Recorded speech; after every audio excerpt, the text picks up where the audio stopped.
ఇప్పుడున్న రోజుల్లో hydra facial అనేది ఎక్కువగా మనకి వినిపిస్తూ ఉంటుంది.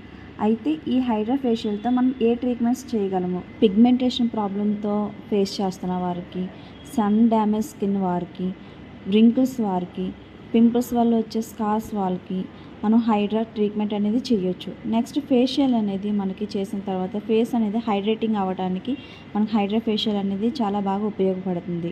ఈ హైడ్రా ఫేషియల్‌లో మనకి 7 టూల్స్ ఉపయోగించి మనం ఫేషియల్ ట్రీట్మెంట్ అనేది చేస్తాం. అందువల్ల మిగతా మిషనరీ కన్నా ఈ మిషనరీతో చేయడం వల్ల మనకి రిజల్ట్ అనేది ఎక్కువగా కనిపిస్తూ ఉంటుంది.